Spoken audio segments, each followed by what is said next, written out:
ಆಗಿದೆ ಅಂತ ಹೇಳಿ ನಾನು ಈ ಸಂದರ್ಭದಲ್ಲಿ ಹೇಳಲಿಕ್ಕೆ ಇಷ್ಟಪಡ್ತೇನೆ. ಈಗಾಗಲೇ ಬೆಳಗಿನ 10 ಗಂಟೆಯಿಂದ ತಾವುಗಳೆಲ್ಲ ಅತ್ಯಂತ ಸಡಗರದಿಂದ ತಮ್ಮದೇ ಆದಂತಹ ವೇಷಭೂಷಣಗಳಿಂದ ಇಲ್ಲಿ ಆಗಮಿಸಿದಂತಹ ಕಾಲೇಜಿನವರು ಬರಮಾಡಿಕೊಂಡಂತಹ ಜಾನಪದ ಕಲಾ ತಂಡಗಳು, ಅದು ವೀರಗಾಸೆನೋ, ಡೊಳ್ಳು, ಭಜನೆ, ಹೀಗೆ ಅನೇಕ ಕಲಾ ತಂಡಗಳು ಆಗಮಿಸಿದ್ವು. ಆ ಕಲಾ ತಂಡಗಳ ಪ್ರದರ್ಶನ ನೋಡೋದಕ್ಕಿಂತ ನನಗೆ ಹೆಚ್ಚಾಗಿ ಸಂತೋಷ ಪಟ್ಟಿದ್ದು ಆ ಕಲಾ ತಂಡಗಳ ವಾದ್ಯಗಳನ್ನ ತಾವುಗಳೆಲ್ಲ ವಿದ್ಯಾರ್ಥಿಗಳು ಮತ್ತು ಸಿಬ್ಬಂದಿಯವರು ಕೂಡ ಆ ಡೊಳ್ಳನ್ನ ಕೊಳ್ಳಿಗೆ ಹಾಕೊಂಡು, ತಮಟೆಯನ್ನ ಕೊಳ್ಳಿಗೆ ಹಾಕೊಂಡು, ಮತ್ತೆ ನಂದಿಕೋಲದ ಸಮಾನನ್ನ ತಾವೇ ನುಡಿಸುವ ಮೂಲಕ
ಕಾಲೇಜಿನ ಜಾನಪದ ಉತ್ಸವ ಮೊದಲನೇ ಇನ್ನಿಂಗ್ಸು ಅತ್ಯಂತ ಅದ್ದೂರಿಯಾಗಿ ನಡೆದಿದೆ ಅಂತ ಹೇಳಿ ನಾನು ಇಷ್ಟಪಡ್ತೇನೆ.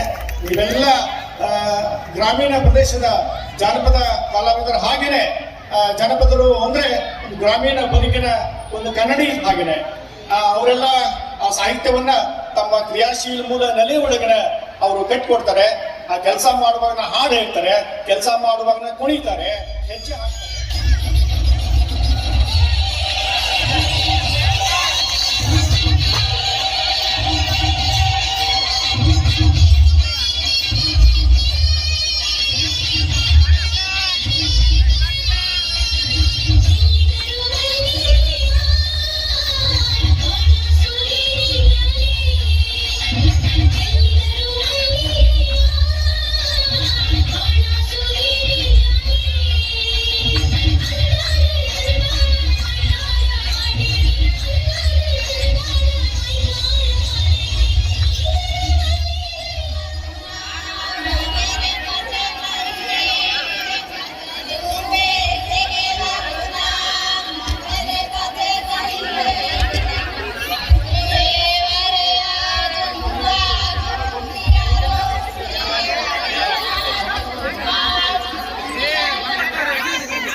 ನಮ್ಮ ಗ್ರಾಮೀಣರ ಹಳ್ಳಿಯ ಜಾನಪದ ಕಲೆ ಅದು ಉಳಿಬೇಕು, ಯುವಕರಲ್ಲಿ ಅದು ಬೆಳಿಬೇಕು, ಅದು ನಾಶವಾಗಬಾರ್ದು, ನಶಿಸಬಾರ್ದು ಅನ್ನೋ ಕಾರಣಕ್ಕಾಗಿನೇ ಕರ್ನಾಟಕ ಸರ್ಕಾರಗಳು ಯುವಕರಲ್ಲಿ ಈ ಕಲೆಯನ್ನು ಉಳಿಸಬೇಕು, ಬೆಳೆಸಬೇಕು ಅನ್ನುವಂತಹ ಕಾರಣಕ್ಕಾಗಿಯೇ ಕಾಲೇಜುಗಳಲ್ಲಿ ಈ ತರಹ ಕಾರ್ಯಕ್ರಮ ಹಮ್ಮಿಕೊಳ್ಳಿಕ್ಕೆ ಒಂದು ಪ್ರಯತ್ನವನ್ನು ಮಾಡ್ತದೆ. ಆ ಪ್ರಯತ್ನದೊಳಗೆ ಕಾಲೇಜಿನ ಸಿಬ್ಬಂದಿಯವರು ಮತ್ತೆ ವಿದ್ಯಾರ್ಥಿಗಳು, ಕಾಲೇಜಿನ ಆಡಳಿತ ಮಂಡಳಿಯ ಬಹುತೇಕ ಸದಸ್ಯರು ಕೂಡ ವಿದ್ಯಾರ್ಥಿಗಳಿಗಿಂತ ಮತ್ತು ಅಧ್ಯಾಪಕರಿಗಿಂತ ಸಿಬ್ಬಂದಿಗಿಂತ ಹೆಚ್ಚು ಕ್ರಿಯಾಶೀಲರಾಗಿ ಕಾಲೇಜು ಆಡಳಿತ ಮಂಡಳಿಯ ಬಹುತೇಕ ಸದಸ್ಯರು ಎಲ್ಲರೂ ಅವರು ಯಶಸ್ಸಿಗೆ ಕಾರಣಭೂತರಾಗಿದ್ದಾರೆ. ನಿಮ್ಮ ಪ್ರಾಂಶುಪಾಲರು ವಿಜಯಕುಮಾರ್ ಅಂತೂ ಒಂದು ಯೌವನಾವಸ್ಥೆಯನ್ನ ತಂದುಕೊಂಡು ಅವರೆಲ್ಲ ನಿಮ್ಮ ಜೊತೆಗೆ ಇದ್ದಿದ್ದಾರೆ.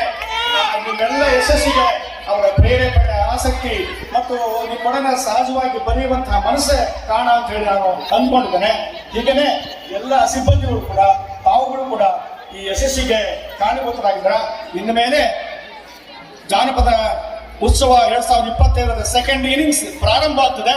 ಅದು ಎಷ್ಟೊತ್ತಿಗೆ ಮುಗಿತದೆ, ತಾವುಗಳೆಲ್ಲ ಎಷ್ಟು ಮಟ್ಟಿಗೆ ಅದನ್ನು ಕ್ರಿಯಾಶೀಲವಾಗಿ ತಮ್ಮ ಜಾನಪದ ಕಲೆಯನ್ನ ಇಲ್ಲಿ ಅದ್ಭುತವಾಗಿ ವೇದಿಕೆಯೊಳಗೆ ಪ್ರದರ್ಶನ ಮಾಡ್ತಾರೋ ಅನ್ನೋದ್ರ ಮೇಲೆ ಮತ್ತೆ ಅದು ಖಂಡಿತವಾಗ್ಲೂ ಯಶಸ್ಸಾಗ್ತದೆ. ಈಗಾಗಲೇ ವೇಷವನ್ನು ಧರಿಸಿ ತಯಾರಿಯಲ್ಲಿ ಇದ್ದಾರೆ.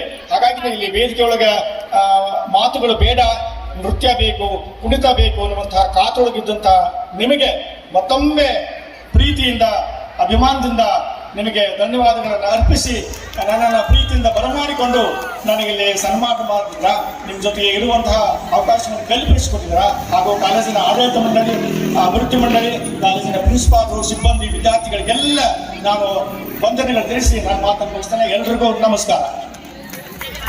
ನಮ್ಮ ಕರೆಗೆ ಹೋಗೊಟ್ಟು ಈ ಒಂದು ಜಾನಪದ ಉತ್ಸವ 2025 ಉದ್ಘಾಟನೆ ಮಾಡೋದ್ರ ಜೊತೆಗೆ ಈ ದಿನ ನಮ್ಮ ಸನ್ಮಾನವನ್ನು ಸ್ವೀಕರಿಸಿ ಸನ್ಮಾನದ ನುಡಿಗಳನ್ನು ನುಡಿದಂತಹ ಪ್ರಾಧ್ಯಾಪಕರಾದಂತಹ ಡಾಕ್ಟರ್ ಕೆ ರುದ್ರಪ್ಪ ಸರ್ ಅವರಿಗೆ ತಮ್ಮೆಲ್ಲರ ಪರವಾಗಿ ಹಾಗೂ ವೈಯಕ್ತಿಕವಾಗಿ ಸಾಂಸ್ಕೃತಿಕ ವೇದಿಕೆಯ ವತಿಯಿಂದ ಸರ್ಕಾರಿ ಪ್ರಥಮ ದರ್ಜೆ ಕಾಲೇಜಿನ ಸರ್ವ ಸಿಬ್ಬಂದಿಯವರ ಪರವಾಗಿ ಹೃದಯಪೂರ್ವಕ ಧನ್ಯವಾದಗಳನ್ನು ಅರ್ಪಿಸ್ತಾ ಇದ್ದೀನಿ. ಪ್ರಿಯ ವೀಕ್ಷಕರೇ, ಇದು ಕಲ್ಯಾಣ ಕರ್ನಾಟಕ ಕನ್ನಡಿ ಸುದ್ದಿವಾಹಿನಿ. ನಾನು ನಿಮ್ಮ ಐನಗೌಡ. ಇಂದು ವಿಜಯನಗರ ಜಿಲ್ಲೆ ಹೂವಿನಡಗಲಿ ಪಟ್ಟಣದಲ್ಲಿ ಏನು ಒಂದು SRMPP ಶ್ರೀಮತಿ ರುದ್ರಾಂಬ MP ಪ್ರಕಾಶ್ ಪದವಿ ಸರ್ಕಾರಿ ಕಾಲೇಜಿನಲ್ಲಿ ಜಾನಪದ ಉತ್ಸವ ಕಾರ್ಯಕ್ರಮವನ್ನು ಆಯೋಜನೆಗೊಳಿಸಲಾಗಿತ್ತು. ಈ ಜಾನಪದ ಉತ್ಸವ ಕಾರ್ಯಕ್ರಮಕ್ಕೆ ಚಾಲನೆಯನ್ನು ನೀಡಿ ಮಾತನಾಡಿದರು ಡಾಕ್ಟರ್ ಬಸವರಾಜ್ ಮಲಸೆಟ್ಟಿ, ಜಾನಪದ ಕಾಲೇಜಿನ ಪ್ರಾಚಾರ್ಯರಾದಂತಹ ಡಾಕ್ಟರ್ ಕೆ ರುದ್ರಪ್ಪನವರು. ಜಾನಪದ ಹಳ್ಳಿಗರ ಬದುಕಿನಲ್ಲಿ ಹಾಸು ಹೊಕ್ಕಾಗಿದೆ. ಈ ನೆಲದ, ಈ ಜಲದ, ಈ ಎಲ್ಲ ಭಾವನೆಗಳ ಒಂದು ಪ್ರತೀಕವಾಗಿರುವಂತಹದ್ದು ಜಾನಪದ. ಆ ಜಾನಪದ ಉಳುವಿಗಾಗಿ ಸರ್ಕಾರ ಇಂತಹ ಒಂದು ಕಾರ್ಯಕ್ರಮವನ್ನು ಹಮ್ಮಿಕೊಂಡಿರುವಂತಹದ್ದು, ಆಯೋಜನೆಗೊಳಿಸಿರುವಂತಹದ್ದು, ಅನುಷ್ಠಾನಗೊಳಿಸಿರುವಂತಹದ್ದು ಭಾಳಷ್ಟು ಒಂದು ಶ್ಲಾಘನೀಯ ಕಾರ್ಯ ಎನ್ನುವಂತಹ ಮಾತನ್ನು ಹೇಳಿದರು. ಅದೇ ರೀತಿಯಾಗಿ ಏನು ಶ್ರೀಮತಿ ರುದ್ರಾಂಬ MP ಪ್ರಕಾಶ್ ಸರ್ಕಾರಿ ಪದವಿ ಕಾಲೇಜಿನ ಪ್ರಾಚಾರ್ಯರಾದಂತಹ ಎಂ ವಿಜಯಕುಮಾರ್ ಹೇಮಪ್ಪ, ಸಾಂಸ್ಕೃತಿಕ ವೇದಿಕೆಯ ಭೀಮಪ್ಪ ಸೇರಿದಂತೆ ಎಲ್ಲ CDC ಸದಸ್ಯರು ಎಲ್ಲರೂ ಕೂಡ ಬಹಳಷ್ಟು ಆಸಕ್ತಿಯಿಂದ ಈ ಒಂದು ಕಾರ್ಯಕ್ರಮವನ್ನು ಆಯೋಜನೆಗೊಳಿಸಿದ್ದಾರೆ.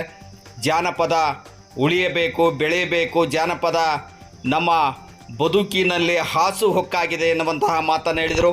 ಈ ಒಂದು ಸಂದರ್ಭದಲ್ಲಿ ಕಾಲೇಜು ಆಡಳಿತ ಮಂಡಳಿಯ ಸದಸ್ಯರಾದಂತಹ HD ಜಗ್ಗಿನ್, T Mahantesh, R Fakirappa, S Nasreen, Raghavendra ಸೆಟ್ರು, M Shantaraj, K Rahman, K ಅಯ್ಯನಗೌಡ್ ಸೇರಿದಂತೆ S ನಸ್ರೀನ್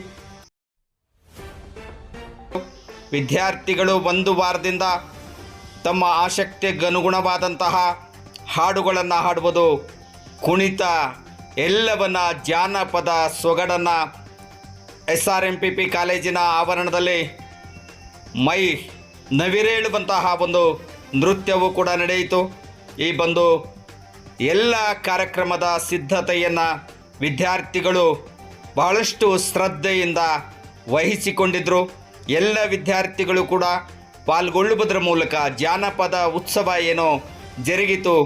ಶ್ರೀಮತಿ ರುದ್ರಾಂಬ MP ಪ್ರಕಾಶ್ ಕಾಲೇಜಿನಲ್ಲಿ ನಡೆದಂತಹ ಒಂದು ಜಾನಪದ ಉತ್ಸವ ಕಾರ್ಯಕ್ರಮದ ಮೆರವಣಿಗೆ ಪಟ್ಟಣದ ಊರಮ್ಮ ದೇವಿಯ ದೇವಸ್ಥಾನದ ಮುಖ್ಯ ದ್ವಾರದಿಂದ ಆರಂಭಗೊಂಡಿತು. ಸೊನ್ನದ ಡೊಳ್ಳಿನ ತಂಡದ ಕುಣಿತ, ಕೋಟೆ ಪ್ರದೇಶದ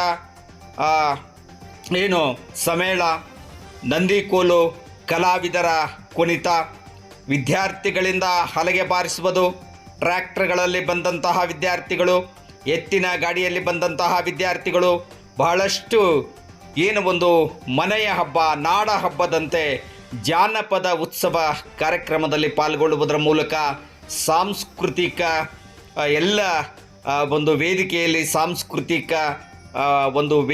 ಸಾಂಸ್ಕೃತಿಕ ಕಾರ್ಯಕ್ರಮಗಳನ್ನು ನಡೆಸಿಕೊಟ್ರು. ಅತ್ಯಂತ ಅದ್ಭುತವಾಗಿತ್ತು, ಅರ್ಥಪೂರ್ಣವಾಗಿತ್ತು. ಎಲ್ಲ ಉಪನ್ಯಾಸಕರು ಕೂಡ ಉಪನ್ಯಾಸಕರು ಹಾಗೂ ಪ್ರಾಚಾರ್ಯರು ಎಲ್ಲರೂ ಕೂಡ, ಮಹಿಳಾ ಉಪನ್ಯಾಸಕರು, ವಿದ್ಯಾರ್ಥಿನಿಯರು ವಿವಿಧ ವೇಷಭೂಷಣಗಳನ್ನು ಧರಿಸುವುದರ ಮೂಲಕ ಎಲ್ಲ ಉಪನ್ಯಾಸಕರು ಕೂಡ ಪೇಟ, ಲುಂಗಿ, ಬಿಳಿ ಶರ್ಟು, ಶುಭ್ರ ಧಾರಿಗಳಾಗಿ ಒಂದು ಕಾರ್ಯಕ್ರಮದಲ್ಲಿ ಕಾಣಿಸಿಕೊಂಡರು. ವಿದ್ಯಾರ್ಥಿನಿಯರು ಊರಮ್ಮ ದೇವಿಯ ದೇವಸ್ಥಾನದ ಏನು ಒಂದು ಮುಖ್ಯ ದ್ವಾರ ಇದೆ, ಆ ದ್ವಾರದಿಂದ ಕುಂಭವನ್ನು ಹೊತ್ತು ಸಾಗಿದರು. SRMPP ಕಾಲೇಜಿನ ಆವರಣದವರೆಗೂ ಕೂಡ ಬಹಳಷ್ಟು ಅಚ್ಚುಕಟ್ಟುತನದಿಂದ ಈ ಒಂದು ಕಾರ್ಯಕ್ರಮವನ್ನು ಆಯೋಜನೆಗೊಳಿಸಲಾಗಿತ್ತು. SRMPP ಕಾಲೇಜಿನ ಎಲ್ಲ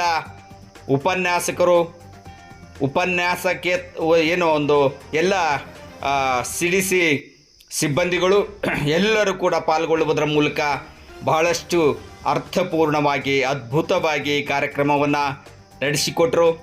ವಿದ್ಯಾರ್ಥಿಗಳು ಹಲಗೆಯನ್ನು ಹೊಡೆದು ಅತ್ಯಂತ ಹುಮ್ಮಸ್ಸಿನಲ್ಲಿ ಕುಣಿದರು. ಲಂಬಾಣಿ ವೇಷವನ್ನು ಧರಿಸಿದಂತಹ ವಿದ್ಯಾರ್ಥಿನಿಯರು ಲಂಬಾಣಿ ನೃತ್ಯಕ್ಕೆ ಹೆಜ್ಜೆಯನ್ನು ಹಾಕಿದರು. ಅದೇ ರೀತಿಯಾಗಿ ಚೆಲ್ಲಿದರು ಮಲ್ಲಿಗೆಯ ನೃತ್ಯವೂ ಕೂಡ ಭಾಳಷ್ಟು ಅದ್ಭುತವಾಗಿ ಮೂಡಿಬಂತು.